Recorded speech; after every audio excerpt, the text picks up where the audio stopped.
We come now to the last paragraph of the Shema, which is the paragraph of Tzitzis. If you'll remember from the reading of the Shema that you recite every day, the last of the words that we speak about is the mitzvah over here of the Tzitzis. And in a women's shir, you're probably asking yourselves, what connection does it have to you? And we're going to see that as well. That even if you're not wearing tzitzis, and we're certainly not going to recommend that you do, it's not your mitzvah, but we're going to see how the messages and the ideas and even the concept of what the tzitzis are coming to represent for the Jewish people, how it is applicable to the life of a woman as well. So let's begin over here in our commentary of tzitzis, and as we mentioned, it's the hashkacha.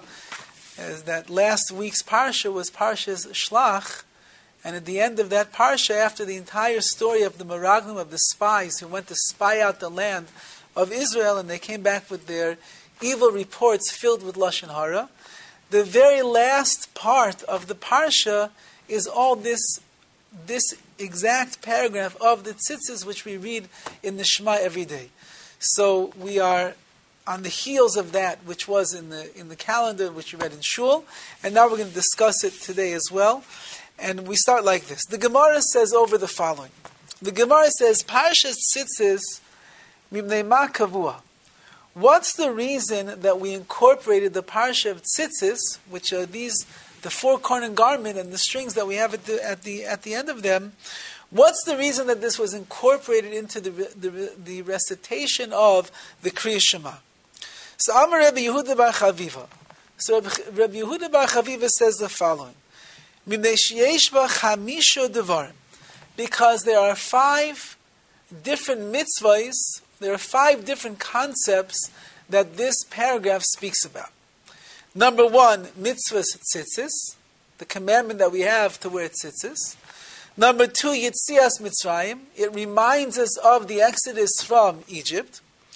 Number 3, oil mitzvahs, accepting upon ourselves the yoke of all of the mitzvahs, which is interesting. We're going to have to discuss how is it that the tzitzis are representative of all the mitzvahs that there are in the Torah. The das minim, number 4 is das minim, which means literally that we want to avoid the influence of the non-believers and the atheists of this world. Can you repeat that? What does it mean, non-da'at? Oh, da'at minim is like a min is a heretic. So the das minim, the opinions of the heretics, are things that we are supposed to avoid in our life.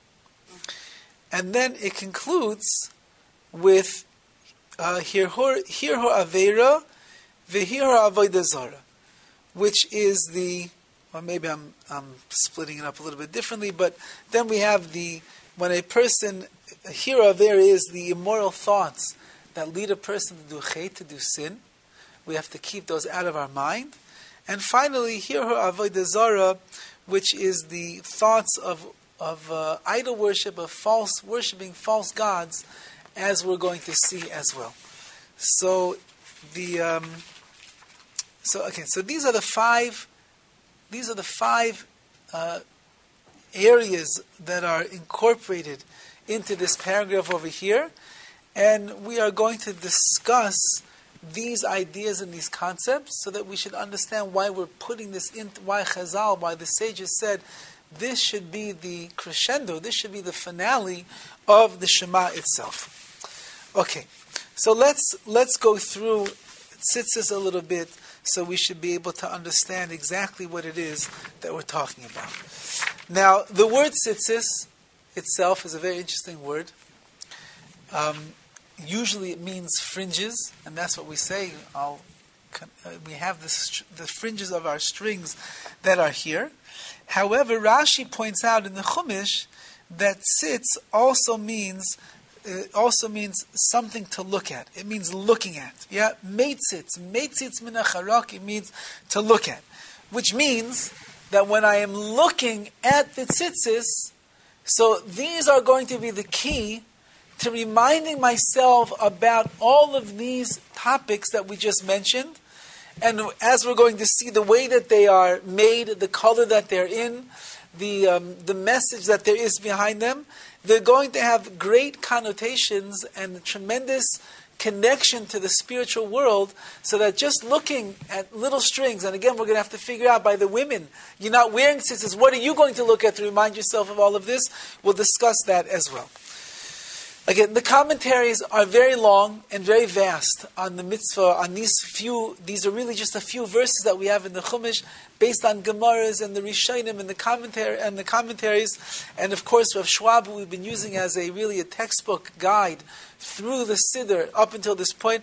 It's very in-depth. So we don't have time to elaborate into every aspect, but I'd like to get into what happens to be some of the most important parts of tzitzis. So the verse says the following: Vayomer Hashem el Moshe lemor. Hashem says to Moshe the following: Daber el bnei Yisrael v'amarta aleim v'asu lehem tzitzis. Speak to bnei Yisrael, to the children of Israel. V'amarta aleim, you should say to them, v'asu lehem tzitzis, they shall make for themselves tzitzis, al kanfei bigdeim, on the corners of their garments. Okay? You're telling them that they should make tzitzis on the corners of their garments. Now, let's just understand this mitzvah correctly. When am I obligated to put tzitzis on the corners of my garments? When I am wearing a beged, an article of clothing, that has 4 corners on it, then that article of clothing becomes chayiv, obligated in the mitzvah of tzitzis.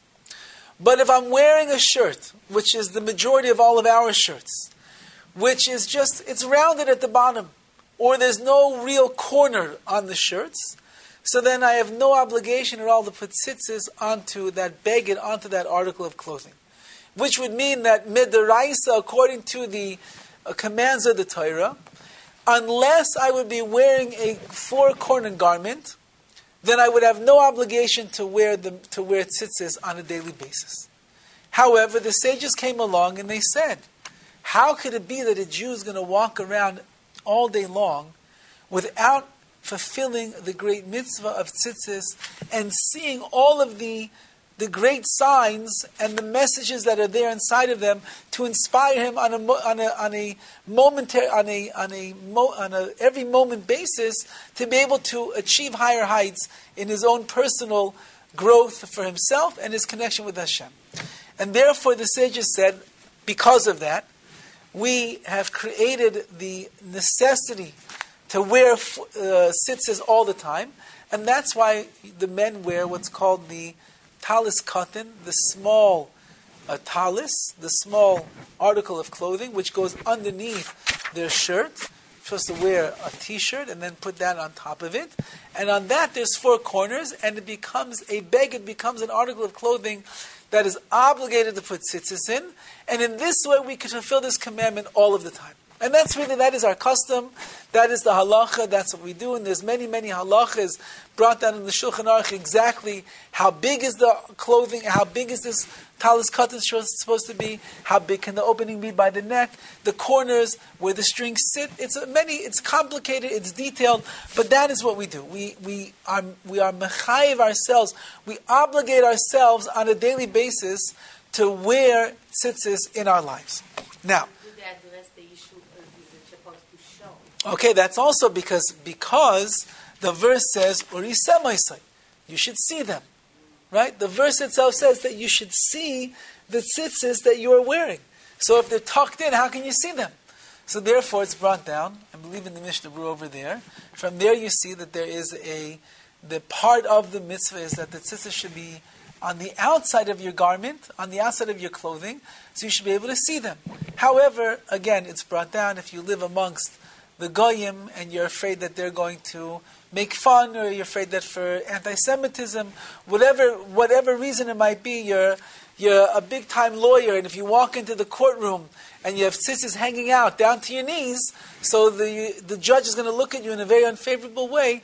So we have certainly the ability to tuck them in if we need to tuck them in. But if you want to fulfill it in the way of that, like it says in the verse, or so that you should see them.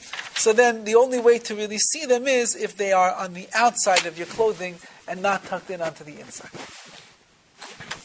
Now, all that being said, so the Rav Schwab starts with the following idea. And that is like this, that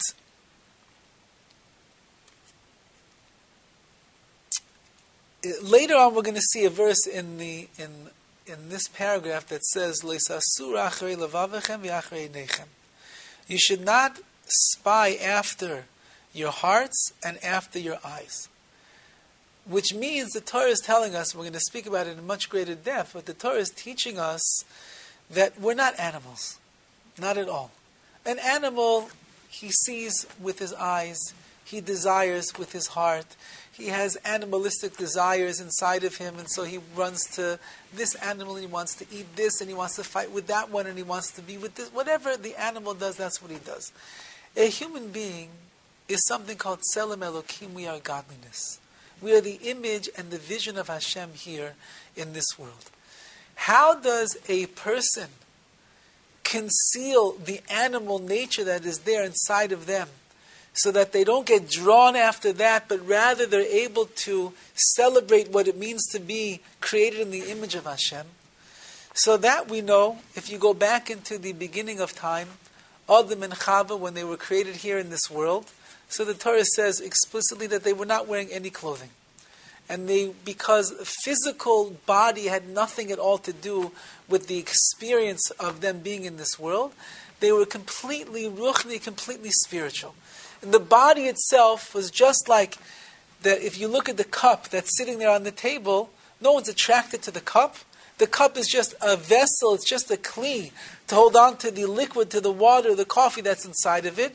So to the body itself was a physical vessel that was just here in this world to encase and hold on to the neshama, to the great souls of Adam and Chava, to the first man and woman. Once that they did the chet, the first sin, and they ate from the tree of knowledge of good and evil that they were not supposed to, so the Yetzer Hara comes inside of them and convinces them that the bodies that you once had as just kalim, as just vessels to hold on to your neshama, to hold on to your soul, now I want you to see the lust and the desire and the animalistic drives that are there inside of the body. So what's the first thing that Adam and Chava do after they made their terrible sin? They start looking for clothing, because they have to cover themselves up right now, because all of life changed. They left the realm of 100% spiritual greatness, and they were diminished now to a physical essence where the animal drives of the body were now propelling them in making decisions in their life. So immediately they begin looking for clothing, and HaKadosh Baruch Hu himself is the one who brings them the clothes, because he sees that they recognize their downfall at this point, and he comes to protect them and cover them up so that they shouldn't be drawn after these meaningless, fleeting desires of the physical world that they were in. When it says in the verse over here, don't be drawn after the desires of your heart and the desires of your eyes, that means that we need to find something that is going to remind us that we're not just an animal running through this world. We're not some hyena who's out there in the prairies who's looking for a mate or looking for some prey to go and eat. We are way far above and beyond all of that. Why? Because HaKadosh Baruch Hu has made us Tselem Elokim. He has designed us and created us and imbued us with a neshama elokah mimah, which is a godly neshama, which makes us even greater than the malachim, greater than the angels here in this world. How do we do? Yeah, go ahead. They also have a Tselem Elokim. They don't know it, and therefore they destroy it and they abuse it. Yeah, but they also have one. You could find non-Jews that are more spiritual, that are more that are moral, that have derech eretz, that they understand, because if they would be in tune with it, they would understand that they have such a neshama, such a soul. They don't have a soul like we have. We're on the highest level of soul, but they have a tzelem Elokim. They have an image of God in them as well. Remember, Adam HaRishon was not a Jew. He was a human being, but he has tzelem Elokim. So what is it that's going to protect us here in this world? And this is how we're going to tie it into the women as well. But obviously is that which separates us from the animals of the world are our clothing. Because they conceal and they cover the goof, the body. They take away the focus from the animalistic aspects of ourselves. We're not much different in physically than a chimpanzee. We have the same body parts as an elephant. We have the same neck, maybe a little bit shorter than a giraffe, and the same legs as a kangaroo. We just can't jump as high. But we are physical and animal designed just like they are. So if we will just leave our bodies the way that they are, so then we'll become the animals that the rest of the world is becoming. But if we cover ourselves up, and we conceal all of that, in order to take the focus off of the physicality, and end up placing the emphasis on the spirituality, so then we have redeemed and we have rescued the tzelem Elokim that is inside of us. The tzitzis are begadim, they are clothing, that are coming to cover us up, and the strings that are here on the side, as we're going to be discussing in a moment, they are deep messages that are in them to remind us what is the purpose of life really all about. What should we be looking at? What should we be thinking about? Where should our direction be? My son was just telling me he's in a camp, and they went on a camping trip. And it was a 4th of July weekend on the camping trip, and they knew that wherever they're going to go, there might be large crowds. So it's a very religious group of boys, and the Rebbe is the one who's leading them.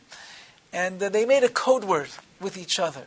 Whenever they got into a environment where there was what we would call pritzos, which is immodestly dressed women all around, so somebody would yell out, shoes. Yeah? And what does that mean by shoes? It means look down at your shoes.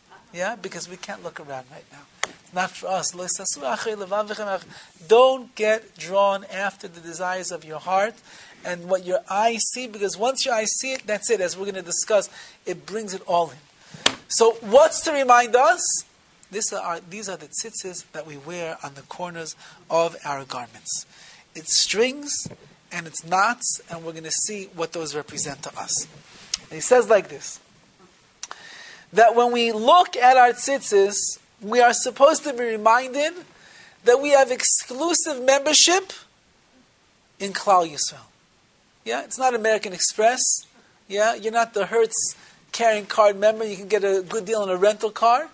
Yeah, if you're wearing tzitzis, and again we'll discuss what it means for the women, but if you're wearing tzitzis, this is your membership as part of Klal Yisrael. And the truth of the matter is, I'll just share with you the words of the Orach Chaim on the Parsha from last week. It's very interesting that the Parsha Shlach was the 4th of July weekend last week. And 4th of July in America is called Independence Day. Independence Day means we received emancipation, we received independence, we are free. That's what it means to be independent. I'm not bound or tied up to anybody else. I can be my own man. And that's why if you look inside of the Declaration of Independence, if you look at the state of, if you look at the amendments, what's the amendments? Whatever, all the amendments that we have and everything that is there, they're all made up of something called rights. There's no obligations over there. You have the right to this, you have the right to that, you have the right to this, because you're a free man. You can do whatever you want. And that's why if 20 years or 30 years or 40 years down the road, the man's moral compass has changed, and we no longer believe that it's right to say that these kind of people don't belong in the government, or these kind of people should be looked down upon, or this type of behavior is something that is irreproachable. So then we have the right, the man-made right, because we gave ourselves the rights to change around whatever we want. A Jew does not know what the word independent means. Rather, a Jew is always going to be someone that is dependent, Who are we dependent upon? Dependent upon Hashem. We're dependent upon His mitzvahs, dependent upon His Torah. And the Orach Chaim writes in last week's parsha that when you study and you look into the words of the parsha of Tzitzis, so he says like this: why you should look at them, uzechartem es kol mitzvahs Hashem, and remember all the mitzvahs of Hashem. What does that mean? Keshiabitu b'siman avodah. When you look at the sign of your avdos, of your, we'll call it slavery, but it means your subservience, your servitude. Yitnu leiv she'enim b'nei, and you'll think to yourself the following: I am not a free man to do whatever it is that I want. Lasa is kechevtzam, to do my desires. B'mecholim, b'malbushim, I can't eat whatever I want. The Torah is very specific.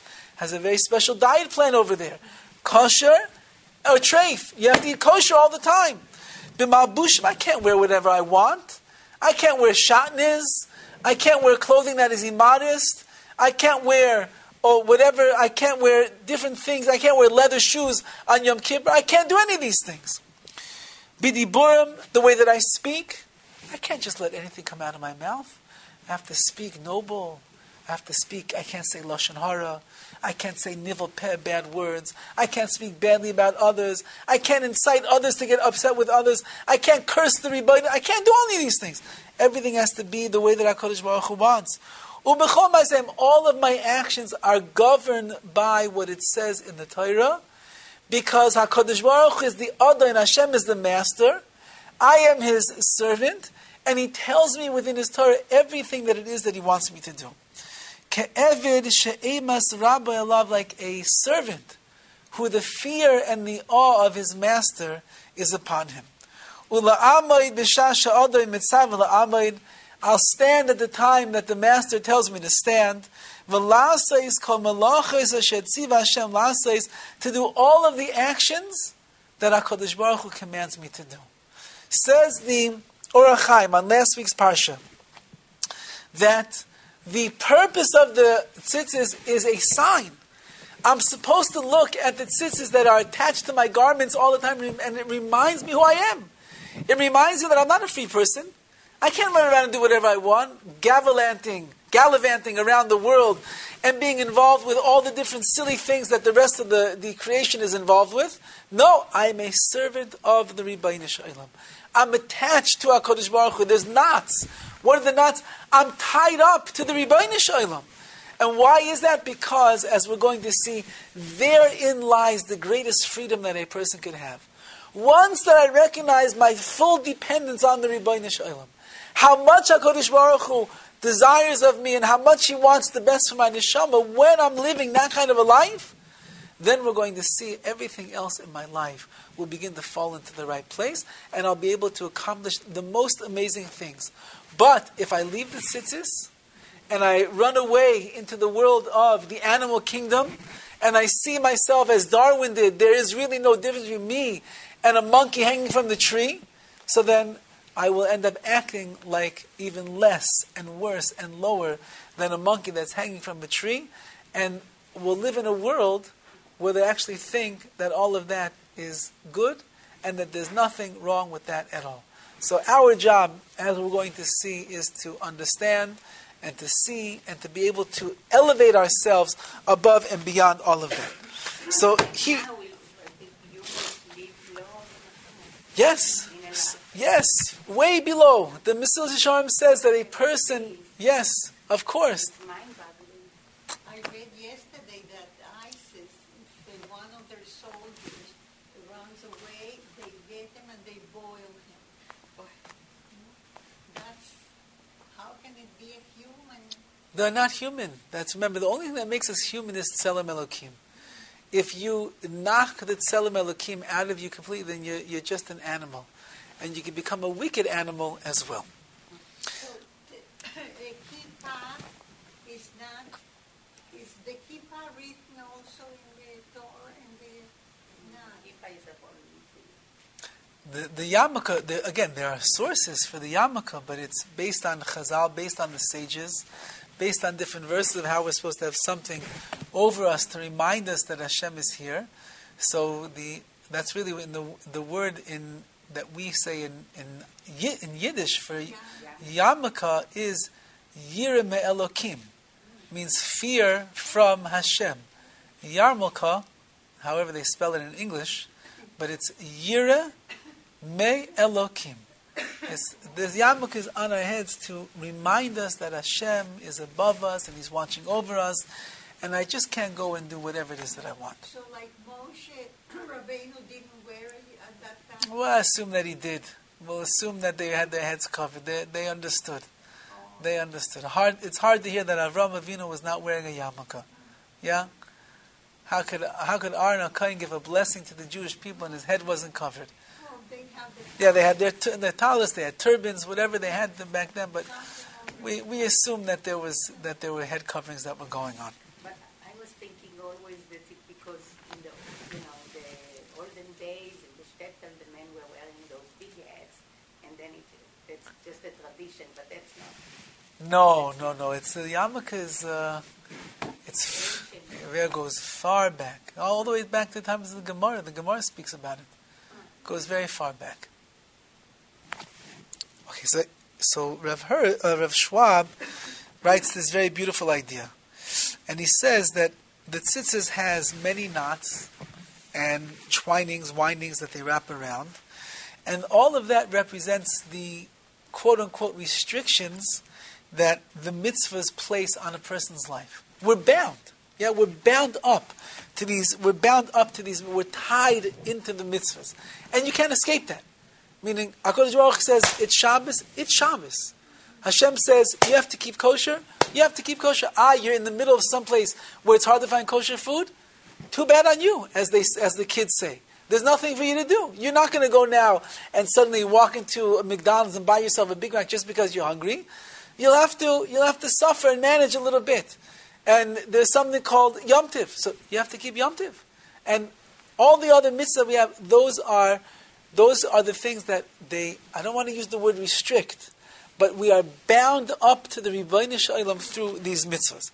However, if you look carefully at tzitzis, as I'm showing you over here, you have all of these knots, but 2/3 of the tzitzis are free flowing strings. That means the majority of the tzitzis that I'm wearing are really strings that are not bound, they're not tied, and they're flowing just fine down. What does that mean? He says like this: once that our lives are controlled by the parameters of the mitzvahs of Hashem, which again are represented by the knots and by the strings that wind around, that we are connected and we are bound by all of these mitzvahs, then and only then do we have true freedom more than we have restrictions. Then we're able to enjoy that which HaKadosh Baruch Hu has given us in our lives. And this, he says, is represented by the 2/3 of the free-flowing tzitzis strings that are there at the end. I mean, a person thinks, the less that I have HaKadosh Baruch Hu in my life, the freer that I really am. But it's just the opposite. The more that I push Hashem out of my life, the more I become like an animal. The more that my actions are not guided by the Torah, so the more I'm guiding myself. I could trust myself. I know what's best for myself every single moment of the day. I know how I'm supposed to eat, how I'm supposed to sleep, how I'm supposed to live, how I'm supposed to have a marriage, how I'm supposed to raise my children. I know that. I don't know anything. The only one who knows is HaKadosh Baruch Hu. Where did He give us the key to that knowledge? It's in the Torah. So the more that I bind myself up with the mitzvahs and the Torah and the learning and the advice of the Rebbeim and the sages and all of that, then I begin to get clarity in my life and I understand what life is truly all about. Now I'm living that, suddenly my life becomes free, flowing, beautiful, appreciative. I was just last night by Sheva Brachos, and the people that made the Sheva Brachos, they grew up they raised their children and themselves very conservative. They had no real connection to Orthodox Judaism. About 22, 23 years ago, the oldest son, he's a genius of a person, he decides that he wants to become frum. And then he was makar of his younger brother. He had an influence on his younger brother, and his younger brother also became frum. And so now you have this family, very conservative family. They were big machers in their conservative synagogue. And the two boys come back from Israel one year, yeshiva bachrim, learning Torah. They don't talk to girls anymore. They don't go to the beach anymore. They're not going to go to the movies anymore. Just learning. So the mother and father said to themselves, what are we going to do? If we're going to fight our children, so it's going to be a war, we're not going to get along. But the mother said, what's so bad with what they're doing? They have mitzvahs. They have good quality of life. They're happy. They're fulfilled. What's so wrong with what they're doing? You know what? We're going to support them. Not only are we going to support them, so they always had like a kosher style house. So the kids said, okay, we have to just elevate the levels of kashrus. Fine. Now there's Shabbos, means we're not going to drive. Okay, so we won't drive. And the parents, over the years, in these 22 years, they themselves have become fully kosher, shomer Shabbos. The woman, the mother dresses tzniah, she dresses modestly. They have so many grandchildren that are sitting and learning in yeshivas and in schools, and now they're getting ready for the next stage, which is their grandchildren getting married. All because, and the mother told me last night, that she told me, she said, people used to ask us, she said, aren't you angry with your children? They don't want your kind of lifestyle. They're rejecting how you raised them. She said, not at all. Look at the kind of life that they're choosing for themselves. To be good Jews, to be honest, to be sincere, to have integrity, to be godly, that's bad. They're not rejecting my life. On the other hand, they're taking it to a new level. And therefore we supported them all of their life. So she was telling me last night, she said, look at all of this. They made a Shabbat in their house. 45, 50 people were there. It was beautiful. The grandchildren, one of her granddaughters was there, just came back from seminary in Eretz Yisrael. She looks like the next Rebbetzin of Klal Yisrael. She said, imagine if I would have fought my kids. I wouldn't have all this today. And that's what we're saying over here. That when HaKadosh Baruch Hu binds us up in His world of mitzvahs, that's for our benefit. Because the greatest bracha, the greatest merit that a person can have in their life. Then once I have that, then all the brachas flow. Then my life begins to make sense. Then I can have my real, quote-unquote, freedom to become the greatest Jew that I could become in my life. And that's what HaKadosh Baruch Hu is representing to us with this beautiful mitzvah of tzitzis that we have. Now, that's beautiful if you're a man and you wear tzitzis every day. So you can look at your tzitzis and you can think about this. But what connection does it have to do with the woman? Just parenthetically, he writes that it's really, women are not obligated in tzitzis because it's a mitzvah eseh shazman grama, which means a positive commandment that is time-bound. And we know that women, as we've discussed before, are never obligated in those mitzvahs. Sometimes we find that women will accept that mitzvah upon themselves, and then they can do the mitzvah, and they can even say it with a bracha. For instance, you're not obligated to shake the lulav in the esrog on sukkahs. You're not obligated to sit in a sukkah, because it's a positive commandment that is time-bound, which means it only happens during a specific point of the year. But if you want to accept it on yourself, and you say, I want to shake the lulav in esrog, you're allowed to, and you can even say a bracha. If you want to sit in the sukkah to eat your meal, you're allowed to, and you can even make a bracha of sitting in the sukkah. Tzitzis, because it says in the pasuk you're supposed to see them. That means they're only a mitzvah that's done during the day. There is no mitzvah to wear your tzitzis at night, so it's a time-bound commandment. Therefore, you're exempt from it. So why can't you accept it upon yourself? Why don't the women walk around wearing tzitzis all day long? So he says, very interesting, because since that it's a commandment that men are obligated in and women are not obligated in, and we have clothing that we wear to make it part of to be able to perform the mitzvah. So the talis katan, this small article of clothing that we're wearing with that have four corners, it becomes the garment of a man. Okay? And we know that there's a mitzvah in the Torah, lo yeh kli gever al isha. The clothing of a man cannot be on a woman. A woman's not supposed to dress like a man. That's why she's not supposed to wear pants. She's not supposed to wear manly clothing. Just like a man's not supposed to dress like a woman, so a woman's not supposed to dress like a man. Well, you'll go and look in California and the streets of Los Angeles and you'll see they don't understand this mitzvah in the Torah. But therefore, since it became men's clothing, therefore she's not even allowed to accept it upon herself if she would want to. Is it the same with tefillin or with the talis? So tefillin is going to be different. Tefillin is going to be different.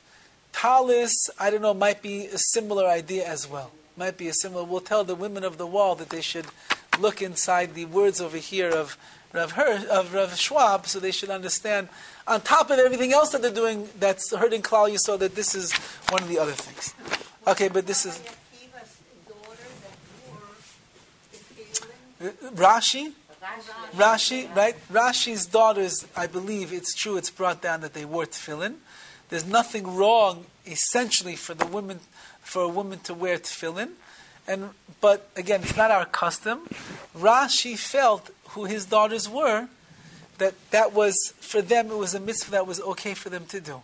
But you're not going to find, I don't think, anybody in the world today, except for the WOW over there, that feel that it's necessary for a woman to be wearing her tefillin. Did Rashi have sons? That's another thing. Rashi had no sons.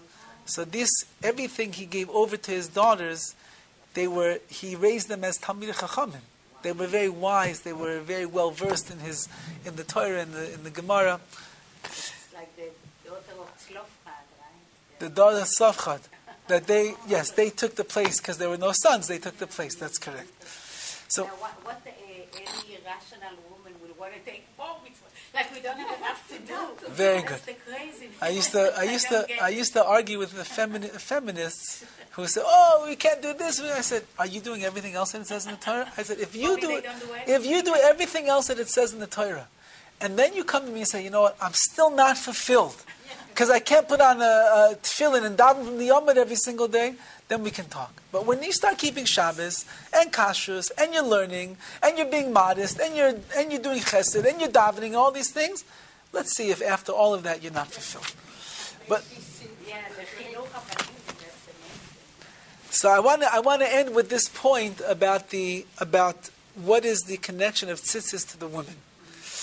And since that we're saying that tzitzis is really this symbolic idea that goes all the way back to the origins of the original Chet, when Adam and Chava ate and their bodies went from being a spiritual entity to being something very animalistic and physical, and they had to cover themselves up and conceal themselves to protect their neshamas.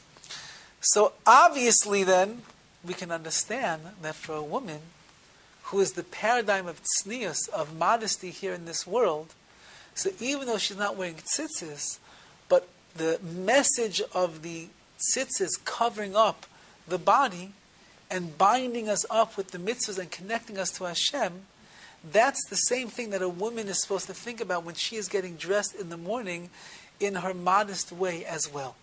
Because the modesty of the woman is her way of saying, I'm not about my body.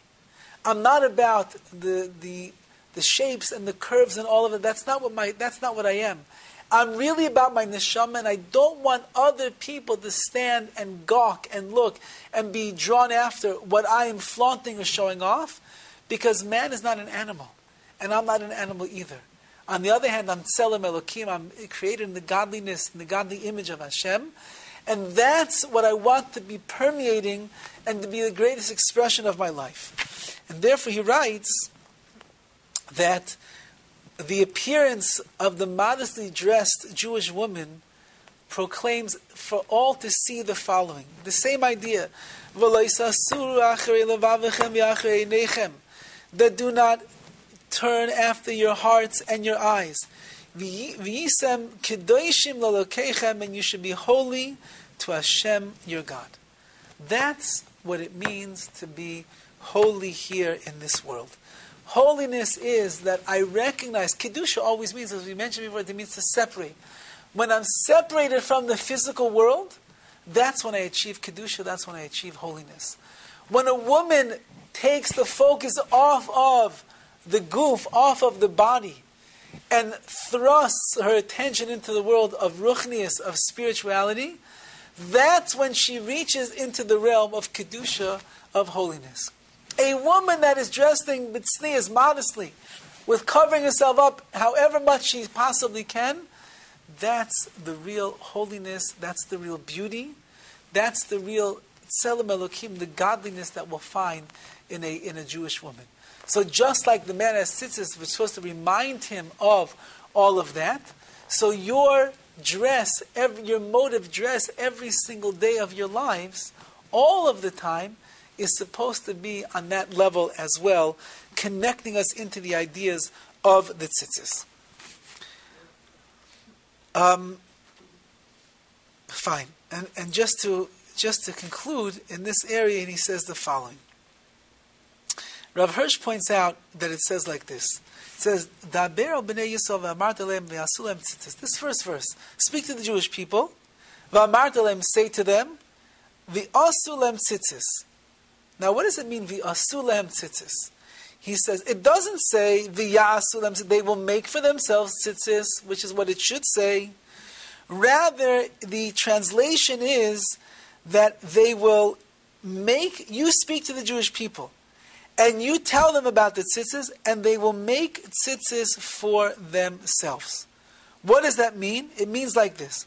Once that you explained to the Jewish people the great distinction of Kedusha by wearing the tzitzis, they will eagerly make the tzitzis for themselves. They will want to make tzitzis for themselves. It's not a command that you're forcing them. It's not like that's what Rosh is pointing out over here. The normal way of command would be v'yasu lehem tzitzis, and they should make for themselves tzitzis. That meaning I'm telling them, I'm going to speak to them, and they should make. I'm commanding them. No, v'yasu lehem tzitzis means they will make it on their own volition. Once that I explain to them what it means to be an animal out there in the world, and what it means to be a kadosh, to be someone that is holy and pure, and that the tzitzis are the vehicles that's going to bring us to that level, so then any Yiddish heart, any Jewish heart and soul is going to say, oh, I can't wait to put the mitzvah of tzitzis on myself, because this is what's going to elevate me into becoming the tzelem Elokim, the godly image here in this world. So, and therefore, even though that we are really not obligated unless we're wearing the four-corner garment, part of the reason that we are made ourselves obligated by wearing this four-corner garment all the time is because we want that message. We want that protection. We want that mitzvah, the glow of this mitzvah, to envelop us on a daily basis, so that we should be reminded constantly what the purpose of our lives is really all about. And that is, we're going to go further into this great mitzvah of tzitzis over here. We're going to see exactly how it works. That when we look at the tzitzis, what it's supposed to remind us of, Kisei HaKavod, the throne of glory, HaKadosh Baruch Hu, connecting ourselves and building ourselves up to this level. So we're going to conclude over here. I see it's probably going to take us at least another 2 classes, another 2 Thursdays to finish, Be'ez Hashem, the paragraph of tzitzis. And Im Yetz Hashem, with that, we'll be able to say that from the morning, from Moida Ani in the morning, all the way to the brachas, through everything, through the Kriya Shema, we will then be ready to stand before Hashem as we recite the Shmoneh Esrei.